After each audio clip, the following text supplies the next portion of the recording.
Alhamdulillahil aliyil a'la wa asyhadu an la ilaha illallah bi asma'ihil husna wa sifatihil ulya wa asyhadu anna Muhammadan abduhu wa rasuluhul mujtaba al-mab'utsu bil huda wa rahmah. Allahumma shalli wa sallim wa barik ala sayyidina Muhammadin wa ala alihi wa ashabihi wa man tabi'ahum bi ihsanin ila yaumil wafa. Amma ba'du, ayyuhal muslimun, bapak-bapak, ibu-ibu, hadirin jamaah Masjid Nur Ali yang dimuliakan Allah Subhanahu wa taala. Amin ya rabbal alamin. Alhamdulillah, segala puji bagi Allah. Pada malam hari ini kita dipertemukan kembali di majelis ilmu, majelis taklim,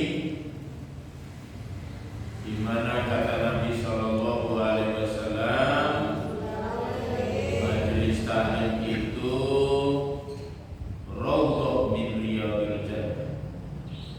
Majelis taklim, majelis yang di dalamnya dibacakan ayat Allah, majelis yang di dalamnya menyebut-nyebut nikmat Allah, membesarkan, mengagungkan Allah, itu disebut majelis seperti raudhah, seperti taman dari taman-taman surga. Jadi kalau ibu bapak pengen jadi orang makrifat, ya, orang yang makrifat, orang usah nunggu surga, taman surga besok. Kalau pengen surga, nikmatilah surga majelis ilmu, laiki surga. Jadi nggak usah bayangkan taman surga besok di surga yang sebenarnya, ya. Kalau bapak ibu pengen menikmati taman surga, ya di dunia aja udah dinikmati, yaitu majelis ilmu, majelis taklim, majelis zikir. Gimana tuh? Kurang apa di Nurani majelis ilmu taman surga, Ibu? Pengen minum tinggal pesennya baik, ibu pengen sing manis apa sih? Ibu kumpen DKM DJ ganti lah, pokoknya jadwal Pak Ustaz Sadat mah minumnya ada sing coklat, sing putih. Apa jadi sing putih? Iding.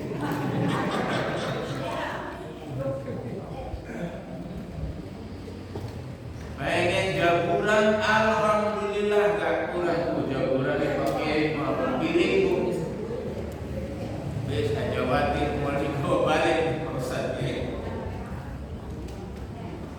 Jadi alhamdulillah, segala puji bagi Allah yang telah menjadikan majelis ini majelis raudhah min riyadil jannah. Selanjutnya tidak lupa supaya majelis ini bertambah berkah demi keberkahan, senantiasa kita menyampaikan sholawat dan salam. Mudah-mudahan Allah curahkan kehadirat Nabi kekasih yang beriman dan Nabi Muhammad sallallahu alaihi wasallam. Allahumma shalli wa sallim. Mudah-mudahan dilimpahkan kami keluarga, keturunannya, para sahabatnya, mudah-mudahan kami pula dan umatnya sampai hari kiamat. Amin ya rabbal alamin.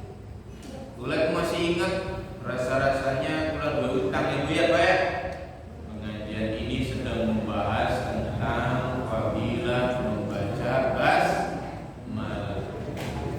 Cuma karena kulat ini beduki ibu seharian terus nyedoti ketik, terus bekam, ya, kadang tahu. Memang sudah makai telat nih bisa kulit, telat masuk. Jadi bukunya nggak tempat diurak-urak, ya, langsung mandi langsung cabut mriki. Lewatin kecewana mungkin bisa boten hadir 17 Bu ya. Sudah sengaja mau ngaji. Baik, sebagai gantinya Pak Ustadz akan sampaikan satu tema, satu bab sing dereng pernah disampaikan para asatid, para kiai, para ustadz, termasuk kula ge nembe-nyampeina dua tempat ngriki. Jadi untung kula sampaikan ngriki, mudah-mudahan dari ilmu, mudah-mudahan jadi semangat beriman beramal saleh. Ning alpun ge dereng bagi masjid gede ngriki ilmu bab niki disampaikan. Baik Bapak Ibu sekalian, jadi kula akan sampaikan ini sebagaimana yang disampaikan Kanjeng Nabi. Wis tak bocorna ning jamaah mriki mawon. Aja bribin-bribin juga ya. Bocor apa mau niki rahasia Kanjeng Nabi. Apa dia rahasia tentang apa? Tentang golongan kelompok orang yang disebut Kanjeng Nabi, termasuk golongan orang sing paling dikit, sing paling dulu, sing paling cepat masuk idi guru apa usulan. Gimana tuh? Kira-kira pengen kabeh boten beralih masuk surga paling disitan. Paling cepat pengen boten? Oh, tak bocorna rahasia Kanjeng Nabi. Ning ngriki mawon iki. Sajane mah durung wong alquran ge durung. Mbak ada bibit-bibit yang percuma, wong alquran mriki Bu. Ya, Bu Wahid. Ya, wong alquran mriki. Jadi ya wis lah. Mulai pertama kali tak bocorkan dulu rahasia Kanjeng Nabi. Golongan kelompok orang yang dijanjikan pertama kali lebih dulu masuk. Pasti Bapak Ibu kabeh niki pengen masuk surga paling dikit gimana? Pengen paling cepat gimana? Wis tak bocorna nggih. Ada berapa ya Bu ya? Hadisnya sayangnya Pak Ustadz waktunya terbatas maghrib pe isya wis loro bae lah Bu ya. Idi je Pak Ustadz membulit. Ya kan bersambung gitu. Lain waktu 2 bulan setengah insyaallah Ramadan umur ketemu maning ya. Jadi 2 poin saja. 2 hadis dari Kanjeng Nabi, orang yang disebutkan oleh Nabi SAW termasuk golongan sing paling dulu masuk surga. Rungokna tenanan gitu ya. Jangan ngantuk Bu. Kebagian dulu jabure. Sampun. Ya bukan ngantuk Kak, cemil nanti bukan. Cemil. Yang pertama sebagaimana hadis yang disampaikan oleh Ibnu Abbas radhiyallahu anhu, ia berkata bahwa Kanjeng Nabi SAW bersabda, "Awwalu ma yud'a ila jannati yaumal qiyamah al-hamidun." Pertama kali orang yang dipanggil oleh Allah masuk ke surga pada hari kiamat adalah golongan al-hamidun. Apa aja al-hamidun Bu? Wong-wong atau orang-orang yang senengane muji-muji Gusti. Sayangnya wong al-rezeki bakal muji Gusti Allah cuma abang-abang idi mandiran jalan paham peribahasa. Abang-abang lambek muji Gusti Allah basa basi. Gimana? Padahal yang dimaksud al-hamidun orang-orang besok yang dipanggil pertama pada hari kiamat oleh Allah masuk surga adalah orang yang muji Allah, adalah alladzina yahmidunallah bis-sarra'i wad-dharra. Wong sing senengane muji, mengagungkan, mentakdiskan, mensucikan, membesarkan asma Allah, nikmat Allah, baik dalam keadaan lapang seneng maupun dalam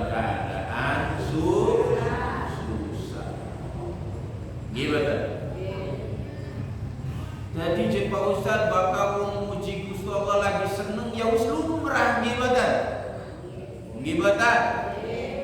Model ibu-ibu niki kan muji Gusti Allah lagi seneng, lagi dompete, tebak pedalingane, idi dagangnya, idi panene, idi muji Gusti Allah ibu ya, berebel bae.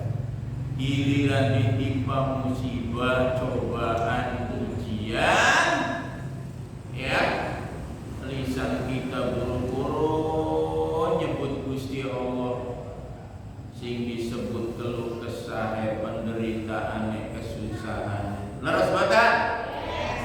Kang Riki mau batan? Batan. Alhamdulillah. Ya wis Pak Ustaz mah baik sangka mawon gitu. Bagian awak ngomong boten beda. Ya pada. Terus orang yang pertama kali dipanggil pada hari kiamat masuk surga lebih dulu adalah orang yang muji Allah baik dalam keadaan senang maupun dalam keadaan susah. Jare dawuh Gusti Allah dalam Al-Qur'an, alladzina idza asabathum musibah qalu inna lillahi wa inna ilaihi raji'un. Jadi inna lillahi itu kudu kanggo kalimat sing gawe ibu jengkel.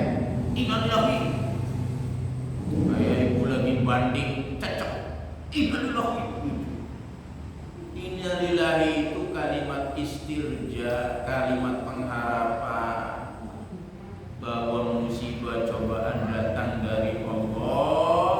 Inna lillah, sesungguhnya kami ini milik Allah, wa inna ilaihi raji'un. Apapun yang diambil kembali kepada Allah itu memang hak Gusti Allah. Gimana?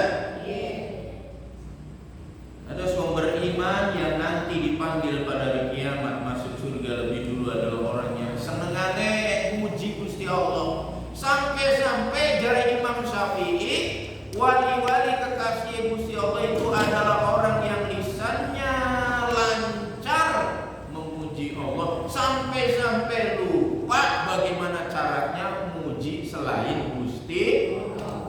Muji selain Gusti Allah itu sampai lupa, nggak ngerti. Makanya lamun ibu-ibu dua laki, dua wong lanang di Pak Ustaz, seumur-umur laki kula ora romantis. Romantis kok lu romantis. Nyarok makan gratis jemput saya. Boro-boro muji ngalem kula di Pak Ustaz.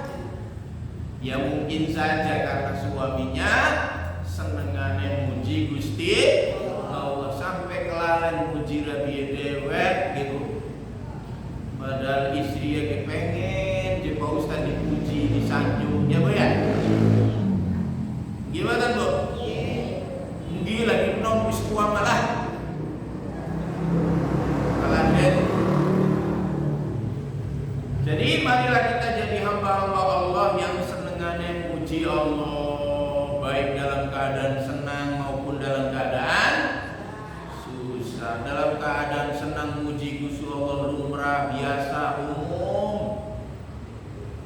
Tapi sedikit hamba-hamba Allah yang diuji, ditimpa musibah cobaan, dia bersyukur. Coba sing dipanggil hari kiamat besok pertama masuk surga ya begitu, ditimpa cobaan, ujian, musibah. Mungkin ukuran keimanan kita sabar, gimana? Sabar ge angel, gimana Bu? Tapi orang ini syukur, alhamdulillah. Panen gagal. Coba panen gagal lisannya masih ngucap alhamdulillah. Ana wong ngirik di mekoten Bu, panene gagal ngucap alhamdulillah. Wow ngomongnya botak. Tidak mengerikan ya. Ditimpa cobaan musibah, lisannya tetap puji Allah, alhamdulillah, segala puji bagi Allah yang telah menggagalkan menggagalkan panen rayaku. Mungkin saja dengan gagalnya panen, ya, saya lebih dekat lagi sama Allah. Orang yang muji Allah selalu melihat satu musibah ada celah kebaikan. Tapi wong gagal, wong frustasi, melihat satu musibah seolah 1000 pintu, tidak ada satupun pintu kebaikan. Ya. Jadi mari kita jadi orang yang senang muji Gusti Allah, baik dalam keadaan lapang senang maupun dalam keadaan susah. Ya perlu latihan, memang latihan. Latihannya itu cobaan, ujian. Makanya para nabi rasul diuji, dicoba, terus pelajari mereka apa yang keluar dari lisan. Jare dawuh Kanjeng Nabi Muhammad SAW, ya, mata boleh menangis, hati boleh berduka, tapi wong beriman pantang lisannya mengucapkan kata-kata yang menimbulkan murka Allah. Gimana? Jangan sampai suatu musibah menimpa kita, wis matae nangis, ati ngedumel, lisane menyumpah melaknat. Gusti, salah kula apa? Paribasane ngerasa ora duwe salah, sampai Gusti kula salah apa iki? Ana wong ora duwe salah, Bu. Betul? Tapi nyalakan Gusti Allah, Gusti salah apa? Gimana? Ya saya wong Badun kekuatan tuh. Gimana? Wong Jakarta gitu mah. Ngeriki kekuatan. Beda. Ini Pak Ustaz ngalem bae yakin. Ngalem mau ngeriki mah hidup insyaallah. Amin. Jadi orang-orang yang besok dipanggil hari kiamat masuk surga lebih dulu adalah orang yang senengannya lisannya, hatinya selalu memuji Allah, selalu mengingat nikmat Allah, selalu mengagungkan asma Allah, selalu mensucikan asma Allah. Senengannya kan gitu. Gimana? Lisannya gampang memuji Allah, menyebut nama Allah, mengagungkan, mentakdiskan, mensucikan Allah Subhanahu. Tapi ya tadi ujiannya jangan sampai sekedar abang-abang lambe alias basi persis kayak margolis bakadoman ibu si Allah, beli wong umat awame, beli kiai wakal ngomong brebel kepengenane sedawa-dawa gimana? Gila dan puji Gusti Allah aja. Alhamdulillahirabbil alamin. Wassalatu wassalamu ala asrofil anbiya'i wal mursalin. Terus donga sejam idi. Jalukane akeh ngerayu medit. Alhamdulillahirabbil alamin, segala puji bagi Allah Rabb semesta alam. Wis itu juga cuma basi. Gimana? Coba dilatih di pulang ngaji ya. Kalau pulang mau ngaji udah kelas 2 ya Bu ya. Coba dilatih nyebut asma Allah, muji Gusti Allah 1,5 meter, jalukane sejentik. Bisa bre? Saged boten? Ya boten di Pak Ustaz. Menggula keperluan Gusti Allah kathah utange akeh. Gimana? Dagange sepi. Gimana? Anake bandel. Lagi jaluk wayuan. Waduh. Gimana? Jalukane kata banyak, otomatis rayuannya, pujiannya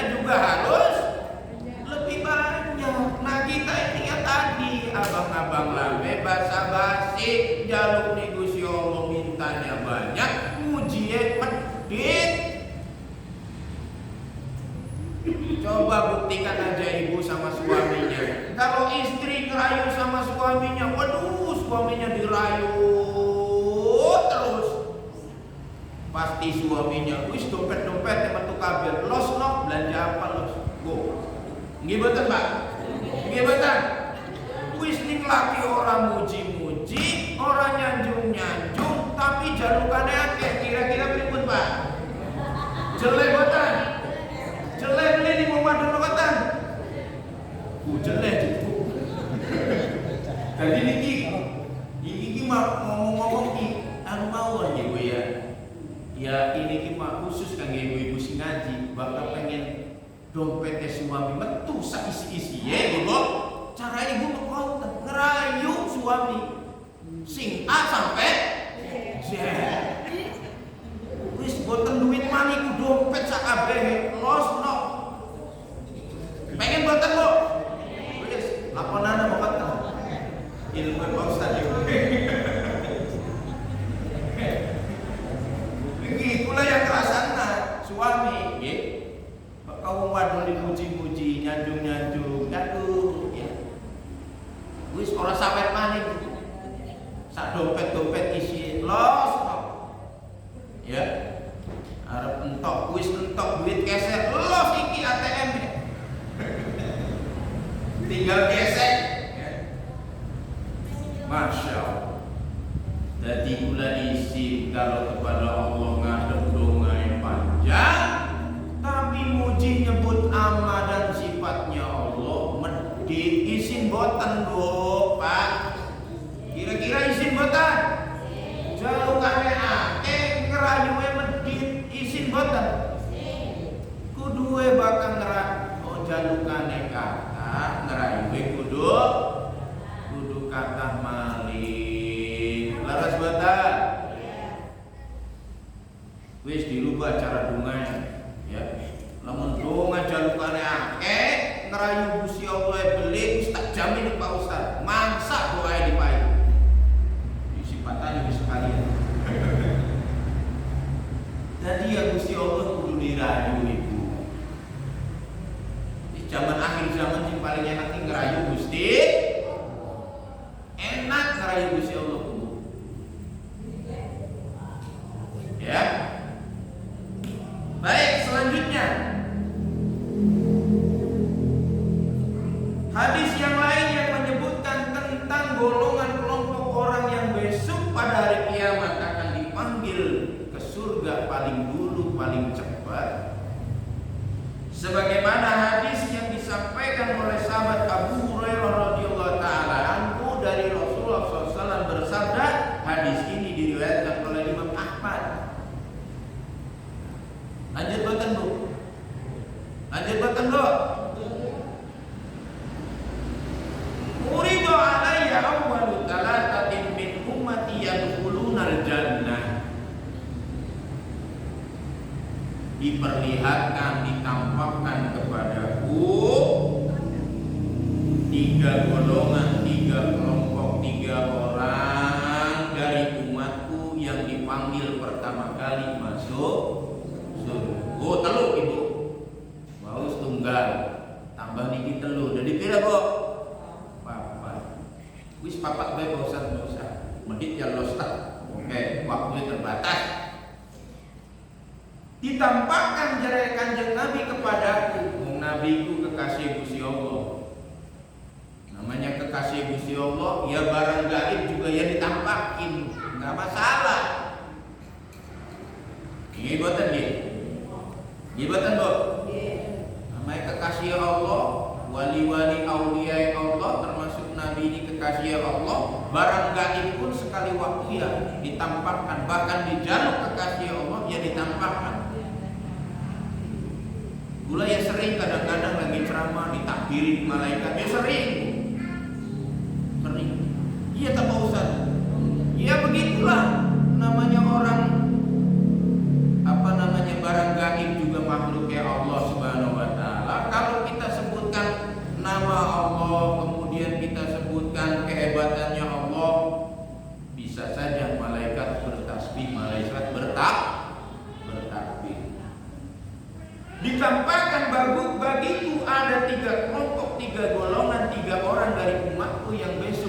dipanggil pertama kali masuk surga. Rungokna tenanan. Kalau ibu pengen masuk surga paling dulu, tapi bapaknya ngaji botan nih keke. Engkau aja ibu yang muncul dikitan, bapaknya ditinggal. Gimana? Di bapaknya jadi ngawas ya Pak Ustadz. Ya wis kok balik ngaji disampaikan ya Bu ya. Mari masuk surga bareng-bareng lebih dulu. Dadah yang lain. Loh, Jenur Ali jamaah masuk surga di kita wong Al-Qur'an. Yo ngaji di kita nih Pak Ustadz sadar. Dibocornanya pertama duluan sebelum yang lain. Gimana, Bu?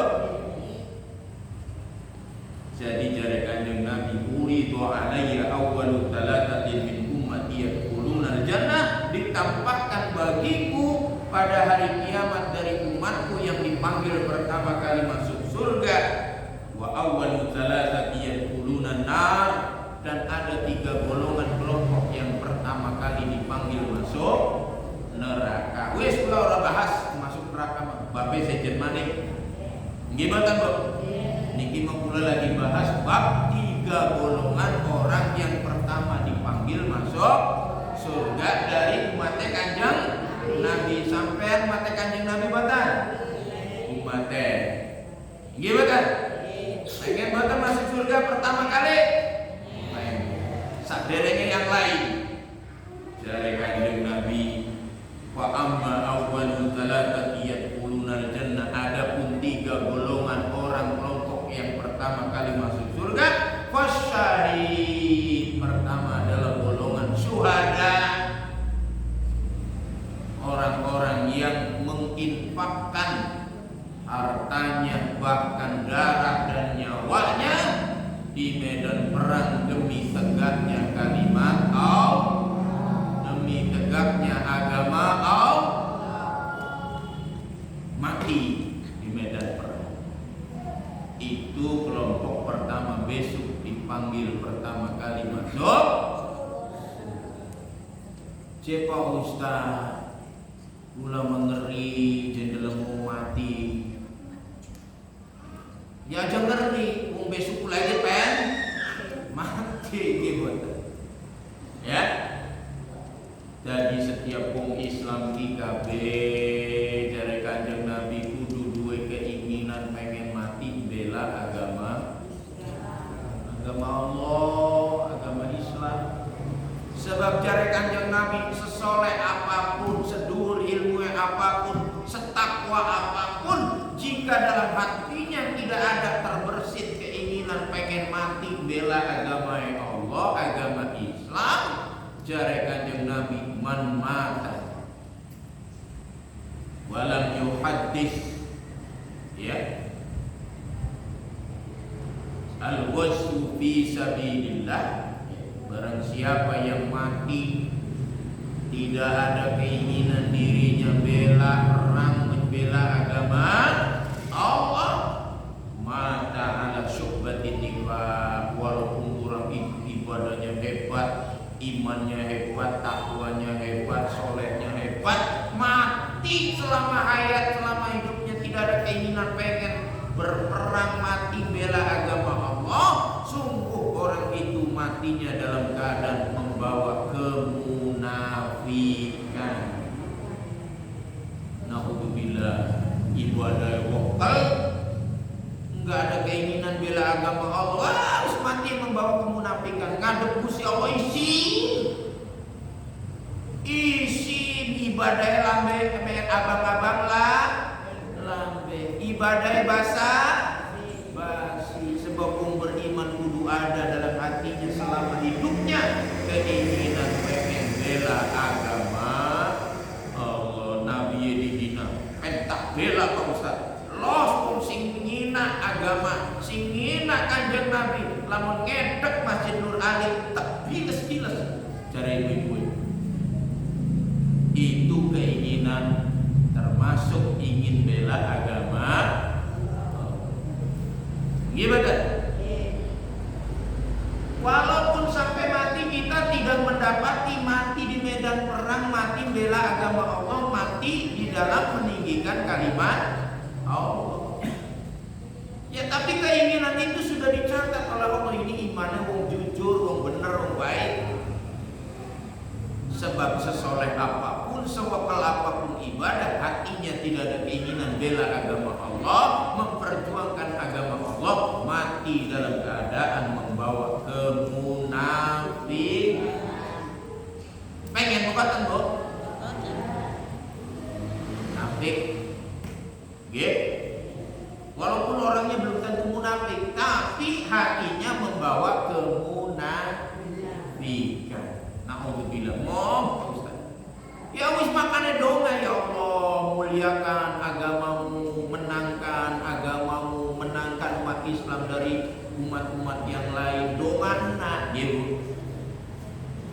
Ya Allah, kalau Engkau tidak karuniakan kepada kami mati syahid, mati bela agamamu, ya Allah, tolong ya Allah ambil satu dari keturunanku sebagai syuhada, sebagai anak-anak keturunan yang Kau ambil sebagai syuhada, sebagai anak-anak yang nanti berjuang mati bela agama Allah. Sampean enggak meninggal di medan perang, siapa tahu dongai sampean anak keturunannya ada yang mati di jalan Allah, mereka mati membela agama Allah. Padahal keutamaannya orang mati bela agama Allah, orang mati medan perang bela agama Allah, itu bisa gendong 70 ahli keluarga yang masuk surga.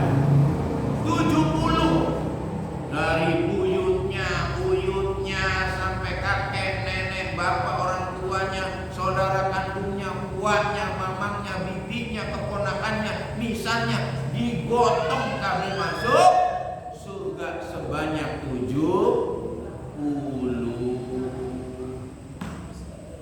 Ya Allah, seneng banget lamun anak keturunan pula salah satu yang mati sebagai syuhada bisa gendong 70 ahli keluarga yang masuk surga. Gimana? Bu, keutamaannya syuhada mati syahid. Kula sing boten mati syahid, boro-boro gendong 70, gendong awak dewek masih ora jelas. Masih dipertanyakan, masih lolos atau enggak. Gimana? Kayak dungo, Ibu. Ya Allah, ambillah salah satu keturunan kami, ya Allah, anak-anak yang mati membela agamamu, ambil mereka sebagai syuhada. Amin ya rabbal alamin. Jadi pertama apa Bu? Sing pertama kali dari umat Nabi dipanggil masuk surga? Siapa Bu? Lo ngaji barang iki. Berkelalen. Sing pertama kali umat Kanjeng Nabi masuk surga para syuhada, golongan orang-orang yang mati bela agama Allah Subhanahu wa taala. Lanjut boten, Bu? Lanjut boten?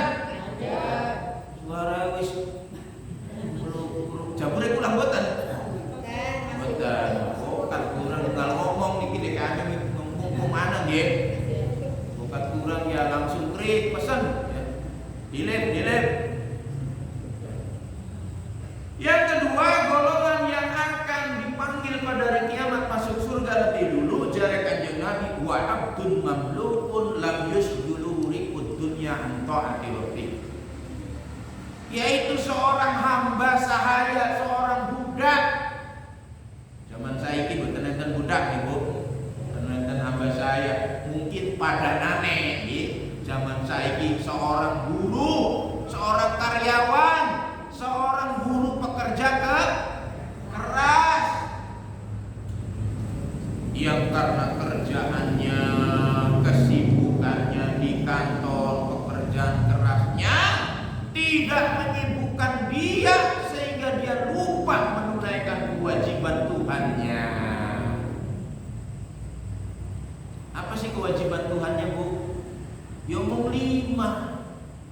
Setelah sadat ya umum 4. Sholat 5 waktu, puasa di bulannya Ramadan, zakat bagi yang punya kemampuan harta ada nisabnya. Yang kelima, haji itu pun yang punya kalau nggak zakat karena hartanya tidak nisabnya. 2, tidak berangkat haji karena nggak punya harta buat haji. Berarti kewajiban orang Islam loh. Ibadah tahunan sama harian. Harian ibadah sholat 5 waktu, tahunan puasa Ramadan sebulan. Gimana? Jadi yang sunnahnya gimana Pak Ustadz? Yang sunnah itu amalannya Pak Iwan, amalannya Mas Saiful, Ustadz Saiful, amalannya buruh, karyawan, pekerja keras, sing wajib bayar didumpangi masih digosek. Gimana? Kamu tuh pengen kerja bener apa enggak sih? Gimana bos? Ya kamu saya kasih waktu sholat cuma 15 menit. Ngapain kamu 1 jam belum balik ke kantor? Gusti Allah mah cuma bebani kita yang wajib saja. Sambil berdoa mudah-mudahan rezeki kayak Pak Iwan, supaya bukan yang wajib saja, besok sunnah bisa dikerjakan. Ya maklumi Gusti Allah. Gimana? Namanya pekerja keras, kewajiban dia mencari nafkah, menghidupi anak istri.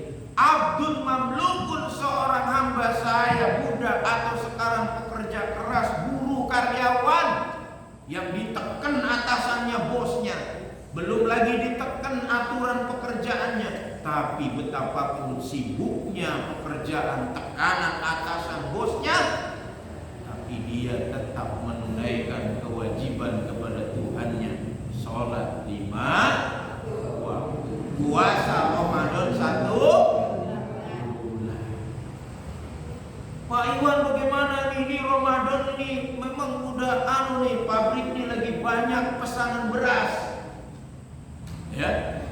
Jadi bagaimana karyawan? Karena ini bulan Ramadan. Wahai karyawan, di luar Ramadan kalian kerja jam berapa? Mulai masuk jam 7. Pulang jam berapa? Jam 5. Mulai Ramadan ini kerja masuk jam 8, pulang jam 2. Gaji tetap.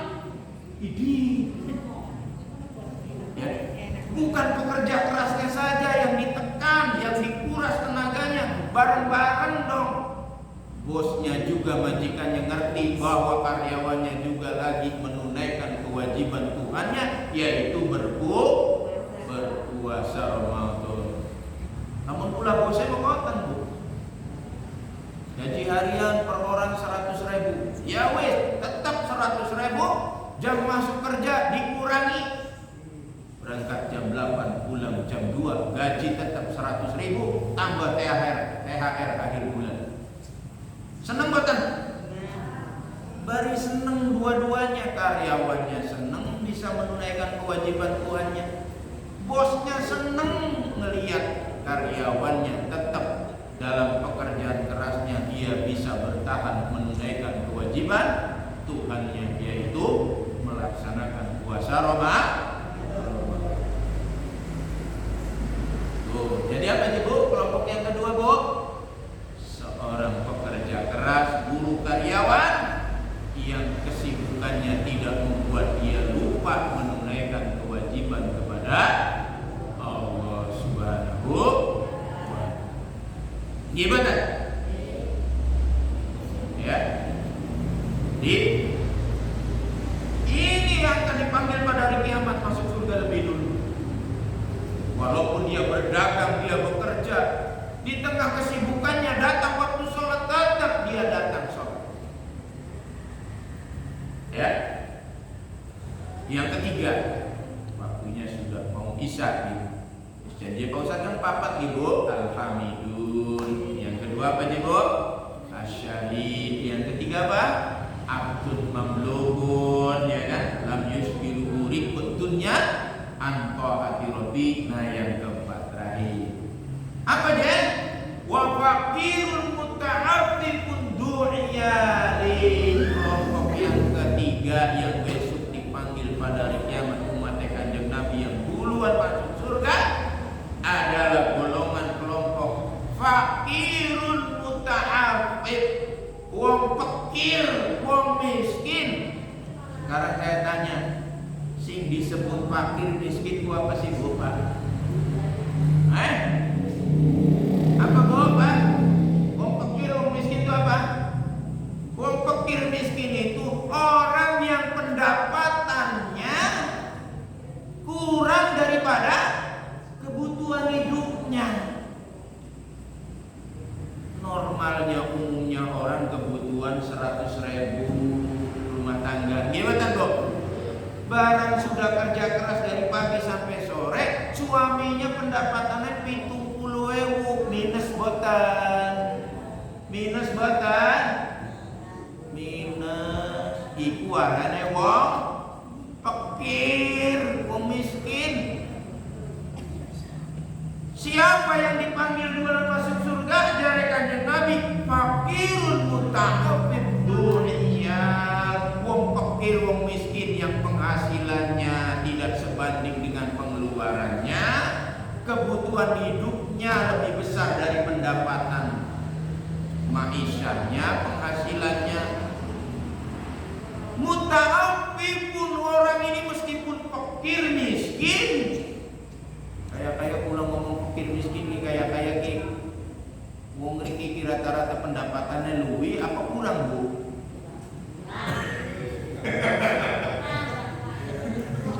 Kurang gitu. Tapi kula ibu ini ambil ibu semangat, ambil ibu sabar, ambil ibu punya pengharapan bahwa besok wong fakir, wong pendapatan suami kepala rumah tangga, suami bapak yang mencari nafkah, pendapatannya kurang dari kebutuhan hidup keluarganya itu muta'affif, lalu dia menahan diri dari meminta-minta kepada orang, kepada makhluk. Dia sabar, dia tahan, dia terima kekurangannya, kefakirannya, kemiskinannya, sambil terus berdoa dan berikhtiar agar dicukupkan kebutuhannya. Tapi dia bertahan untuk tidak minta-minta, menjatuhkan kehormatan diri dan keluarga, lebih dari itu menjatuhkan kehormatan Islam dan umat Islam. Sebab tidak sedikit yang tidak dipahami ini, banyak umat Islam yang gak butuh-butuh amat, tapi ngemis di jalanan, di pasar-pasar. Bahkan ada omongan, di Pak Ustadz kula kerja keras mengoli 100.000, wong miskin si ngemis-ngemis sedina oleh 250 iri buatan Bu. Ya lo semua nambah kaya ini. Tapi hamba ini bertahan untuk menjaga kehormatan diri dari minta-minta, supaya kehormatannya terjaga, keluarganya terjaga, umat Islam terjaga dari umat yang lain yang nuduh, umat Islam pegawaiannya ngemis. Dia bertahan, padahal dia juga bukan hanya menanggung dirinya kurang, tapi menanggung anak istrinya. Kadang-kadang pula sabar para suami ya Pak ya, nanggung kekurangan pulang kabur suami bapak sanggup Bu, ibarat los istri anak makan, tapi sih nggak sanggup kadang-kadang istri sama anak-anak pating rehat, pating jerit. Tapi suami bertahan, kepala rumah tangga bertahan untuk tidak minta-minta, menjaga kehormatan kemuliaannya. Besok mau mepatan jari Kanjeng Nabi dipanggil pada hari kiamat masuk surga lebih dulu. Amin. Ridho dari wong fakir Bu. Ridho batan. Ridho Pak Ustaz jadi ulang ikhtiar sing ngawit tong-tong subuh sampai jelang maghrib, tapi pendapatan masih kurang dari kebutuhan. Tapi kami sabar terus diuletin, ditekunin, ikhtiar kami tidak putus asa. Insya Allah ini dari Kanjeng Nabi, satu golongan besok akan dipanggil masuk surga lebih dulu. Amin ya Rabbal. Wis monten mawon Ibu, waktunya sudah akan masuk isya. Mudah-mudahan kula kabeh niki ya termasuk di antara 4 yang disebutkan tadi. Mangga diamalkan. Apa aja pertama Bu? Yang besok dari mata Kanjeng Nabi dipanggil masuk surga,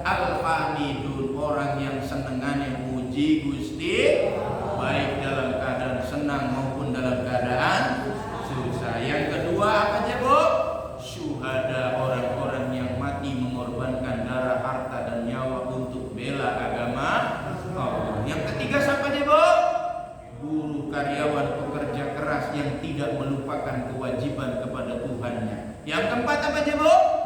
Seorang suami, bapak yang punya tanggungan anak istri, dia tetap berikhtiar, bekerja keras untuk mencukupi kebutuhan keluarganya, namun penghasilannya tetap kurang daripada kebutuhan hidupnya, lalu dia sabar untuk tidak meminta-minta, besok akan dipanggil masuk surga pertama. Amin ya rabbal alamin. Wis monten mawon nggih, Bu. Gimana?